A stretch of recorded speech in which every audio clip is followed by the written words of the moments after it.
बिहार चुनाव में सबसे बड़ा सवाल कि क्या वाकई बिहार में वोट चोरी हुआ है, यह सबसे बड़ा सवाल।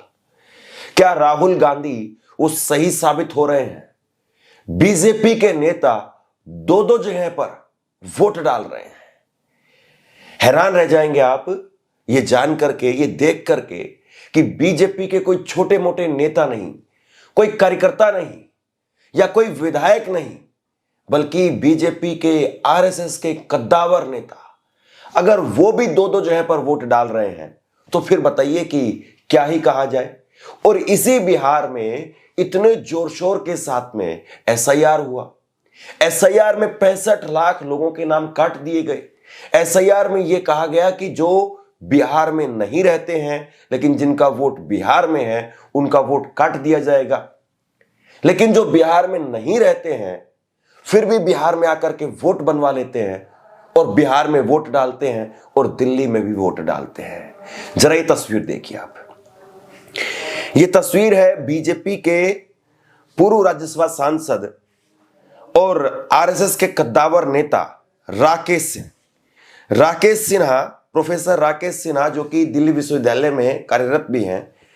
प्रोफेसर राकेश सिन्हा, उनके 2 वोट निकल करके सामने आए। इसी साल जब दिल्ली में फरवरी में चुनाव हुए 5 फरवरी को, तो दिल्ली में भी साहब वोट डालते हैं। और अब जब बिहार में पहले चरण में चुनाव हुआ 6 नवंबर को, तो बिहार में आकर के भी वोट डालते हैं। और सबसे बड़ी बात यह है कि दोनों फोटो इन्होंने खुद ही ट्वीट किया है। यह पहला फोटो आप देखिए, यह पहला फोटो है इनका 5 फरवरी 2025 का शाम को 3:17 पर इन्होंने फोटो ट्वीट किया कि दिल्ली विधानसभा चुनाव में द्वारका विधानसभा क्षेत्र में मतदान किया। इसके बाद में इनका कल का ट्वीट देखिए आप।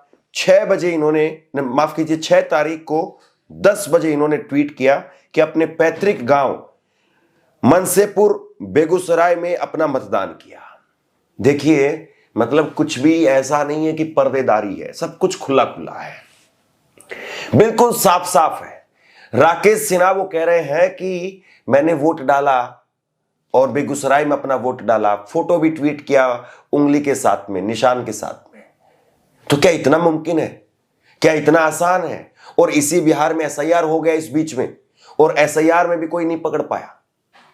अब राकेश सिन्हा को जब एक्सपोज किया कांग्रेस के नेताओं ने, आम आदमी पार्टी के नेताओं ने, तो राकेश सिन्हा का उसके बाद में क्या जवाब निकल करके सामने आया, कुछ देर बाद में मैं आपको बताता हूं। लेकिन उससे पहले आप सुनिए, पवन खेड़ा कांग्रेस के नेता कह रहे हैं कि यही तो हम कह रहे थे कि एसआईआर कुछ नहीं है।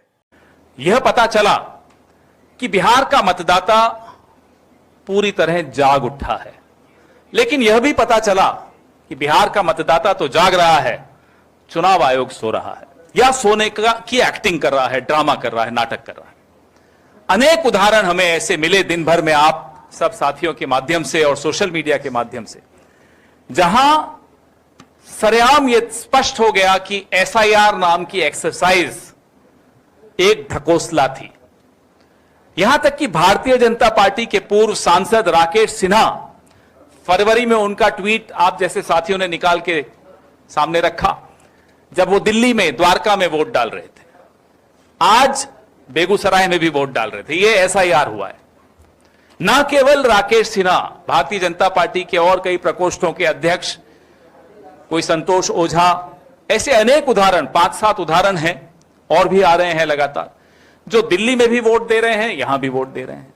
और चुनाव आयोग बार बार एसआईआर कर करके ऐसे लोगों का नाम काटने का षड्यंत्र रच रहा है जो उसे लगता है कि भारतीय जनता पार्टी या गठबंधन, जो एनडीए का गठबंधन है, उनको वोट नहीं देते। आज भी प्रयास पूरा हुआ, दानापुर की तरफ नाव बंद कर दी गई।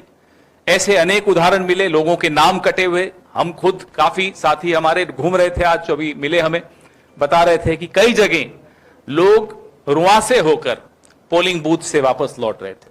खैर, आपने जितनी साजिशें करनी थी कर लीजिए। भारी बहुमत से तेजस्वी यादव जी मुख्यमंत्री बनने जा रहे हैं, महागठबंधन की सरकार बनने जा रही है, और इन सारी साजिशों पर पानी फेरने हम जा रहे हैं।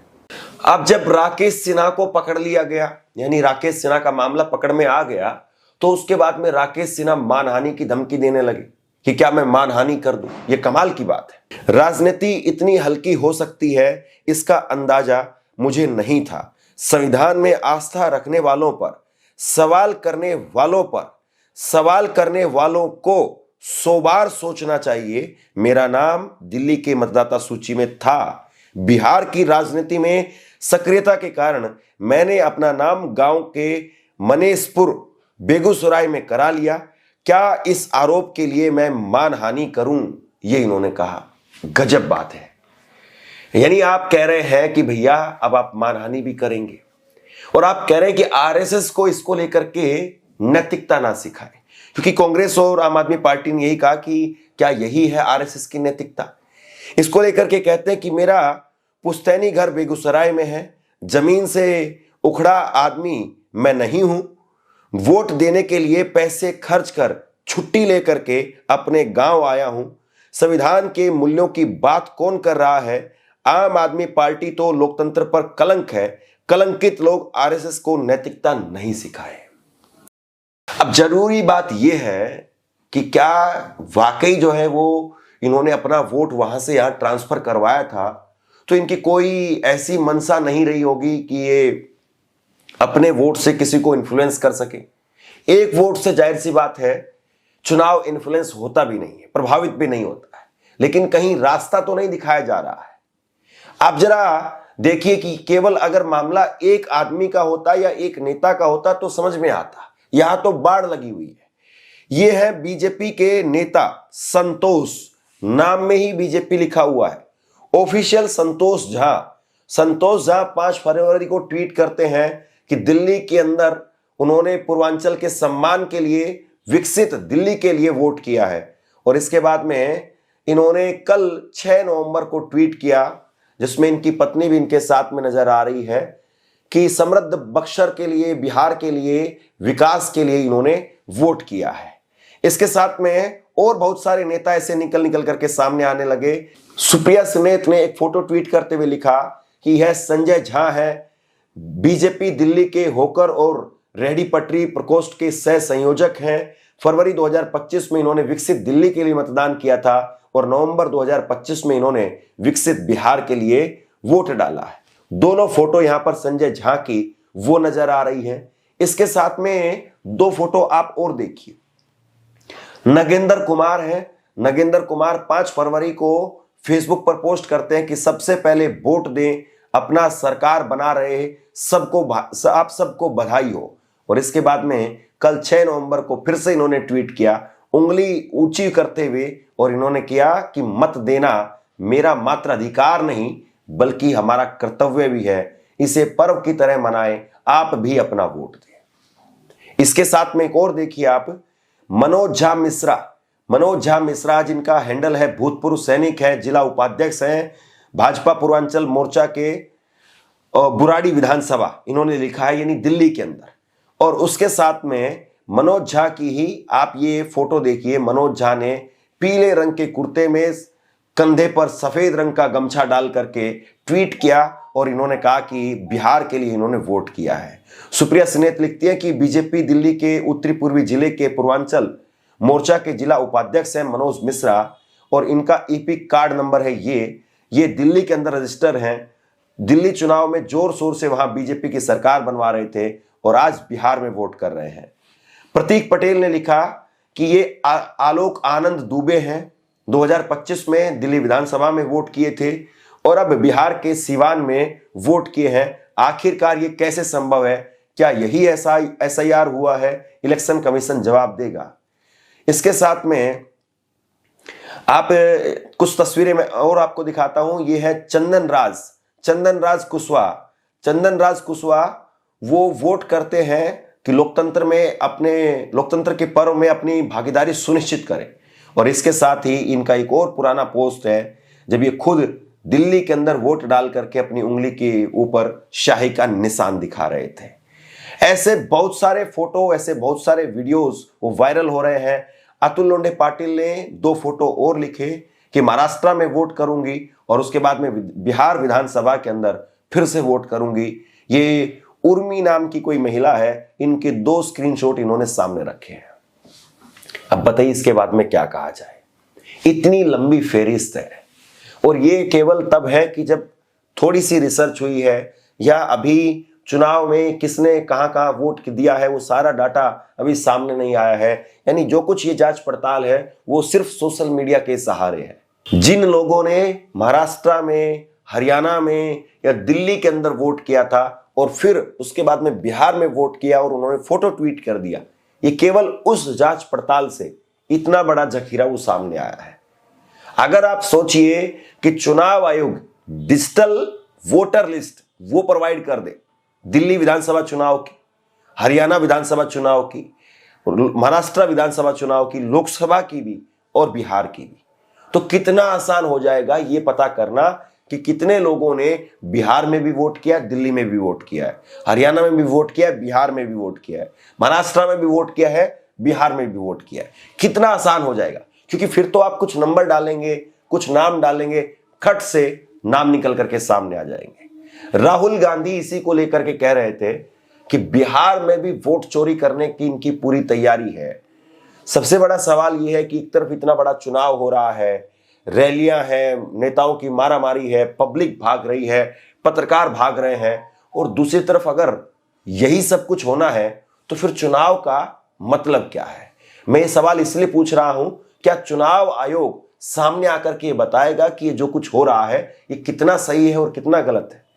टेक्निकली अगर आप देखें तो कोई आदमी वो 6 महीने में अपना वोट ट्रांसफर करवा सकता है, लेकिन क्या ये सेट पैटर्न है कि आप पहले बिहार में चले जाइए, वहां वोट डालिए, फिर 6 महीने पूरे हो जाएंगे, फिर बंगाल में चले जाइए, वहां वोट डालिए, फिर 6 महीने पूरे हो जाएंगे, फिर आप दूसरे प्रदेश में चले जाइए, यूपी में आ जाइए, फिर वहां वोट डालिए, फिर उसके बाद में 6 महीने फिर पूरे हो जाएंगे, फिर आप उसके बाद में हरियाणा में या मध्य प्रदेश में चले जाइए, वहां वोट डालिए।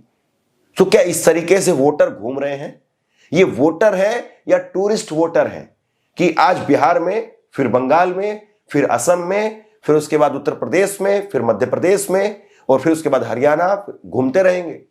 और ऐसे कितने वोटर हैं, कितने लोग ऐसे हैं? क्या चुनाव आयोग बता सकता है कि जिन्होंने दिल्ली में भी वोट किया और बिहार में भी वोट किया, जिन्होंने महाराष्ट्र में भी वोट किया और बिहार में भी वोट किया?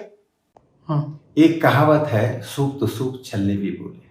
आम आदमी पार्टी और कांग्रेस पार्टी इसका सबसे अच्छा उदाहरण है। उन दोनों के द्वारा मुझ पर आरोप लगाया जा रहा है कि मेरा नाम दिल्ली और बिहार दोनों की मतदाता सूचियों में है। यह आरोप निराधार है, गलत है, बेबुनियाद है। मेरा नाम दिल्ली की मतदाता सूची में था, जिसे मैंने संवैधानिक नियमों के अनुकूल कटाकर बिहार की मतदाता सूची में करा लिया। मैं निश्चित रूप से दिल्ली विश्वविद्यालय में प्रोफेसर हूँ, लेकिन मेरा पुश्तैनी घर बिहार के बेगूसराय जिले के मंसीरपुर में है। वहाँ मेरे परिवार के लोग रहते हैं, मेरा स्थायी पता है। संसद में भी मैंने अपना स्थायी पता मंसीरपुर, बेगूसराय, बिहार ही दिया है। आम आदमी पार्टी और कांग्रेस पार्टी बिना तथ्यों को जांचे परखे बेबुनियाद आरोप लगा रही है, जिसके लिए उन पर मानहानि का मुकदमा किया जा सकता है। मैं बिहार आपसे कुछ कहना चाहता हूं। आज के वक्त में पत्रकारिता करना कितना मुश्किल काम है, लेकिन अगर ऐसे में भी कोई आपकी खबर दिखा रहा है, कोई आपके मुद्दे पर बात कर रहा है, तो आपको भी उसका साथ देना चाहिए। अगर आपको लगता है कि मेरी पत्रकारिता सही है, मैं आपके लिए आपकी खबर वो दिखा रहा हूं, तो ऐसे में आप मेरा सहयोग कीजिए। आप इस वीडियो को जब लाइक करेंगे तो लाइक के साथ में ही एक थैंक्स का बटन आपको दिखाई देगा। उस थैंक्स के बटन पर आप क्लिक कीजिए और जो भी सहयोग राशि दे सकते हैं वो दीजिए। दूसरा, आप चैनल को ज्वाइन कर सकते हैं और चैनल को ज्वाइन करके भी मुझे मदद कर सकते हैं। यहां राकेश सिन्हा कह रहे हैं कि मेरी राजनीतिक सक्रियता की वजह से मैंने अपना वोट ट्रांसफर करवा लिया था, लेकिन यहां पर एक जानकारी और भी निकल करके सामने आई है कि इन्होंने 28 अप्रैल को अपना वोट ट्रांसफर करवाया। 5 फरवरी को इन्होंने वोट डाला बिहार, दिल्ली के अंदर। उसके बाद में 28 अप्रैल को इन्होंने अपना वोट ट्रांसफर करवाया, जिसके डॉक्यूमेंट्स भी दे रहे हैं। लेकिन इसके साथ में ही 4 सितंबर को ये दिल्ली के अंदर डीयू में वोट मांग रहे थे। क्या यह सही है? सौरभ भारद्वाज ने लिखा है कि भाजपा के राज्यसभा सांसद और आरएसएस के विचारक राकेश सिंह ने 28/4/2025 को बिहार में नया वोट बनवाया। 4/9/2025 को दिल्ली विश्वविद्यालय के अध्यापक संघ के लिए वोट मांग रहे थे। कॉलेज में पढ़ाते हैं। कानून की धारा सेक्शन 19B कहती है कि जहां आप नौकरी करते हैं और जहां आप रहते हैं वहां वोट होगा, पैतृक गांव में वोट नहीं होगा। मुझे मानहानि की धमकी दे रहे हैं, आपके ऊपर मुकदमा होना चाहिए। तो बताइए, धमकी जो है वो उधर दी जा रही है और खुद जो है वो देख नहीं रहे हैं कि आप प्रोफेसर होने के बाद में और राजनीति में इतने लंबे समय से सक्रिय होने के बाद में आप क्या कर रहे हैं और क्या ये सही है? लीडर का मतलब होता है लीड करने वाला आदमी। अगर लीडर ऐसे हैं, भाजपा के लीडर ऐसे हैं और अगर इस तरीके से लीड कर रहे हैं तो फिर तो बिहार या देश के लोकतंत्र को कौन बचाएगा? कल एक तस्वीर निकल करके सामने आई, जरा ये तस्वीर देखिए आप। ये तस्वीर निकल करके सामने आई और इस तस्वीर के जरिए कहा गया कि बिहार के अंदर चुनाव हो रहा है और इस चुनाव को लेकर के तीनों चुनाव आयुक्त वो बैठ करके निगरानी कर रहे हैं, पल पल की अपडेट ले रहे हैं और कहीं पर भी कोई गड़बड़ ना हो इसके लिए हर सुनिश्चित व्यवस्था वो करने की कोशिश कर रहे हैं। लेकिन आप बताइए कि अगर घर में ही आग लगी हुई है तो आप पानी बाहर फेंकने का ढोंग क्यों कर रहे हैं?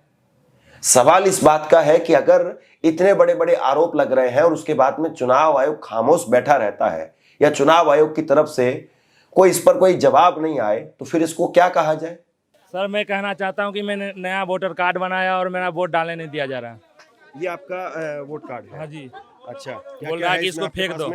पहचान पत्र है तो ये आपका वोट नहीं डला है? नहीं डालने दे रहा, बोल रहा है इसको फेंक दो। कौन सा गांव है, कौन सा बूथ है बताइए? ये मेकरा है, 178 है। 178 विधानसभा मोकामा क्षेत्र में। हाँ, ये चोर बानर का हटाइए, बदलाव करिए सरकार। आपका वोट डल गया? डल गया, देखिए एक वोट का भागी। रुको बोले ये सब चोर नंगा का हटाइए, ये राज बिगड़ गया। किसको कह रहे हैं आप? मोदी का बिगाड़ा, मोदी या नीतीश बिगाड़ा। अच्छा। और कौन बिगाड़ेगा? सबका चोर का पार्टी बनाया रंगबाज के। तो ये नहीं आपका वोट नहीं डल पा रहा? वोट डालने नहीं दे रहा। नहीं दे रहा। बाकी परिवार में किसी का डला है? डला है और इसको भी चाचा और चाची हुआ, इसको भी नहीं डालने दे रहा। बोल रहा कि पर्ची नहीं है, ऊपर से नाम कट गया है। काहे कट गया? बताइए, जिंदा आदमी का मृत घोषित कर दिया, बोला इसको फेंक दो, इसका कोई काम नहीं है। नहीं है। ये नया सा वोटर कार्ड बना है, इसको बोल रहा फेंक दो, इसका कोई काम नहीं है। क्या मेरा हक वोट डालने का नहीं है? क्या नाम है आपका? जितेंद्र कुमार। तो ऐसे कितने लोग हैं, आपको कितने लोग ऐसे मिले हैं जो ऐसे तो मेरा घर में 3 है। नहीं, बाकी बूथ पर आपको और कितने ऐसे लोग मिले हैं? ऐसे बहुत है लेकिन आवाज उठाने वाला कोई नहीं है। ऐसे तो बहुत है लेकिन आवाज उठाने वाला कोई उनका नहीं। वोट नहीं दो पा? हाँ जी सर, इसका आवाज उठाने के लिए कोई डर से रेडी नहीं होता क्या है। डर है? अनंत सिंह के कोई डर से रेडी आवाज उठाने के लिए रेडी नहीं होता है। बाहुबली अनंत सिंह के डर से, जो उसका खिलाफ कोई आवाज उठा सके। और हमको वोट डालने के लिए हमको हक नहीं है क्या? वोट डालने के लिए ये किसके लिए बना है? ग्राउंड पर हमें बहुत सारे ऐसे वोटर मिलते हैं जो कहते हैं कि हमारा वोट नहीं है, यानी अंदर जब हम जा रहे हैं स्कूल के अंदर तो हमें वोट डालने नहीं दिया जा रहा है, जबकि हमारे पास में जरूरी दस्तावेज हैं, उसके बाद में वोट नहीं होता है। और दूसरी तरफ ऐसे लोग हैं जो दो जगह पर वोट डाल रहे हैं। एक बुजुर्ग महिला को, एक बुजुर्ग मां को लेकर के एक बेटा आता है, उसके परिवार में सबका वोट है, लेकिन जिस परिवार को बनाया जिस महिला ने, उस महिला का वोट नहीं है, उस मां का वोट नहीं है। आपने डाल दिया वोट? नहीं, नाम कट गया है। नाम कट गया है? माता जी का? हाँ।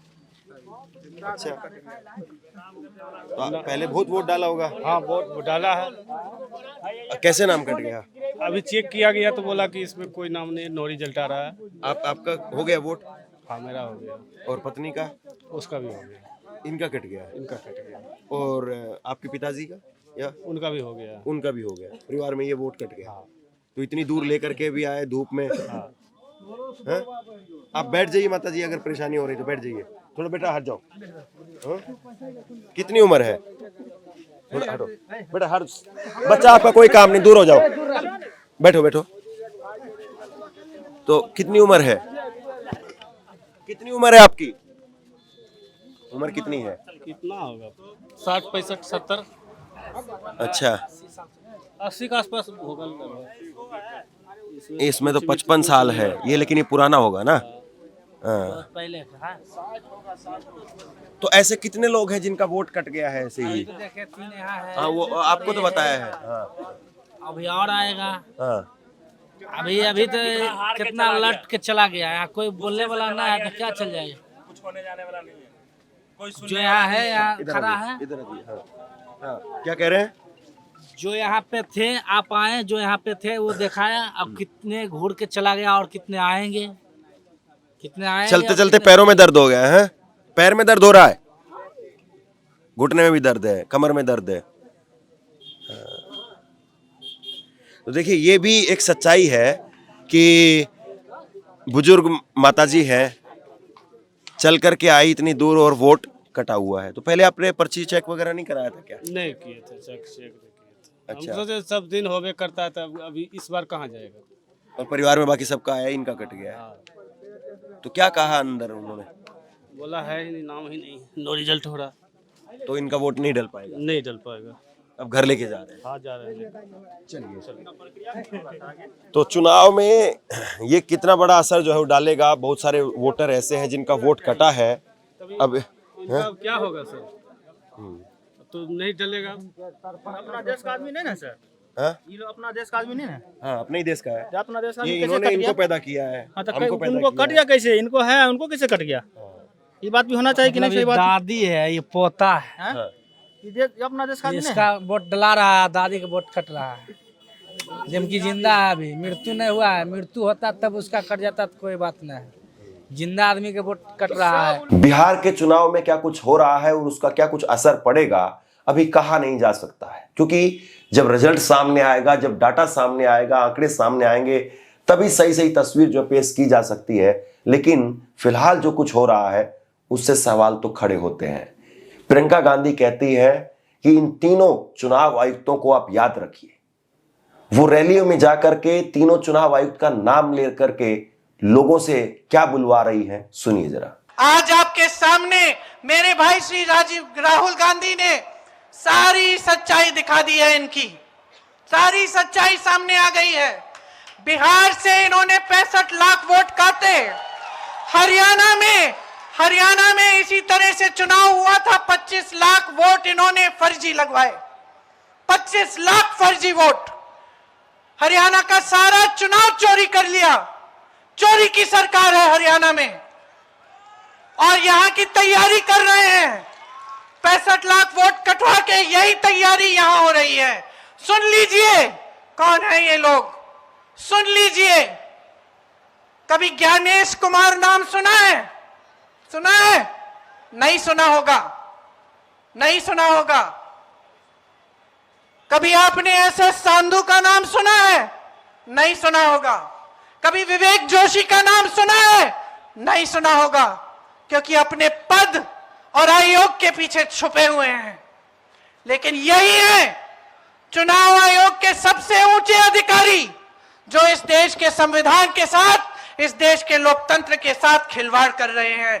याद कर लो इनके नाम, याद कर लो, क्योंकि आप देश की जनता हो।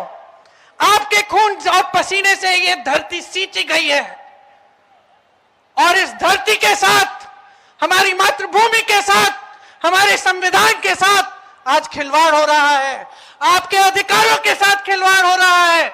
आपके अधिकारों को छीना जा रहा है, और यही 3 लोग छीन रहे हैं। इनके नाम मत भूलो, इनको पद के पीछे छुपने मत दो, इनको आयोग के पीछे छुपने मत दो। ये देश बहुत उदार है, सुन लीजिए तीनों, सुन लीजिए। ये देश बहुत उदार है, ये देश बहुत कुछ देता है, ये देश बहुत आगे बढ़ाता है। ये माँ है हमारी, माँ उदार होती है, लेकिन माँ के अंदर दुर्गा की शक्ति भी होती है। और इस देश के साथ जो विश्वासघात करेगा उसे ये देश भूलेगा नहीं। आप सोचते हो आप रिटायर कर लोगे, चैन का जीवन जियोगे इस तरह का घोटाला करके?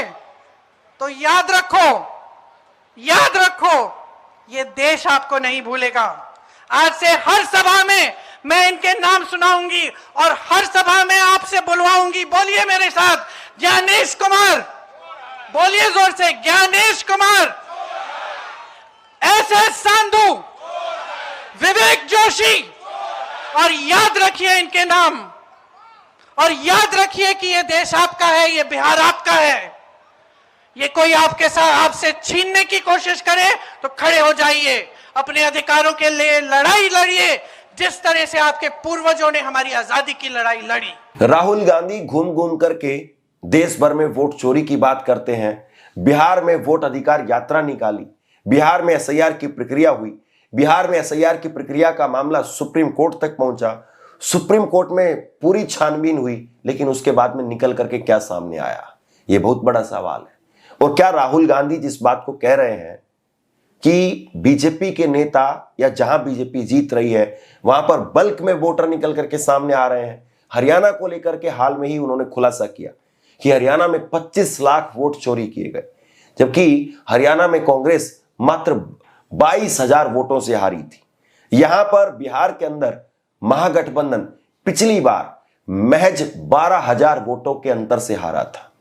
तो सवाल यह है कि क्या इस बार भी चुनाव में कोई धांधली होगी, यह बहुत बड़ा सवाल है। और राहुल गांधी ने जो कुछ कहा, क्या वही सही था? कल दिल्ली में मैंने एक प्रेस कॉन्फ्रेंस किया हरियाणा की वोट चोरी के बारे में। उसमें सबूत देकर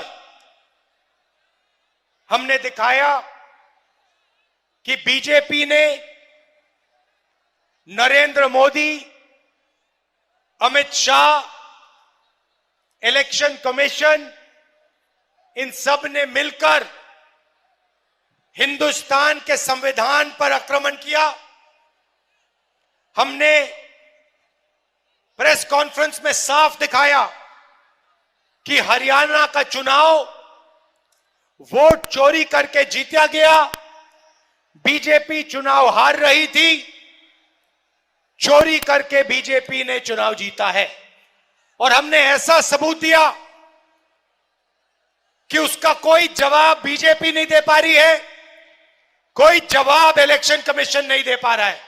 चुनाव में निष्पक्षता बहुत जरूरी है, और अगर चुनाव में निष्पक्षता नहीं है तो फिर मुझे लगता है कि ना तो नेताओं की रैलियों का कोई मतलब है, ना इतनी पुलिस फोर्स जिसको परेशान किया जा रहा है उसका कोई मतलब है, ना पत्रकारों का कोई मतलब है, ना आम जनता उसका कोई मतलब है।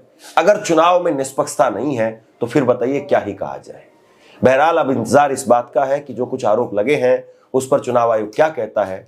आप क्या सोचते हैं नीचे कमेंट बॉक्स में लिख करके जरूर बताइए। धन्यवाद।